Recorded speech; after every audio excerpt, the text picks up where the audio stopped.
अरे टिंकू गायब हो गया। अब बाजी फरखंदा को कौन सा मुंह दिखाएगा? बाजी फरखंदा नाराज होंगी, अब तो दूध भी नहीं मिलेगा। मुझे काम बताओ, मैं क्या करूं, मैं किसको खाऊं? और ये काम ही था, मुझे खा ले। नहीं, चलो आओ चले।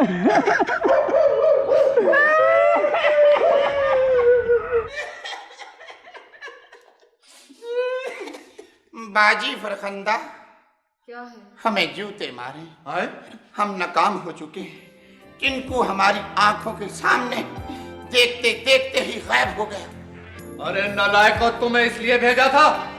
टिंकू तुम्हारे सामने गायब हो गया, तुम देखते रहे। मेरे आका बाका चिड़ी आका, फिक्र ना करें, हम उसे ढूंढ लेंगे। अरे कहाँ से ढूंढ लेंगे उसे? वो भी जिन है, कोई आम आदमी नहीं है जो लोगों को मिल जाएगा। मेरी बच्ची के वापस आने की आखिरी उम्मीद भी टूट गई। खुदा खैर करेगा। कैसी बातें मुंह से निकालती हो बेगम?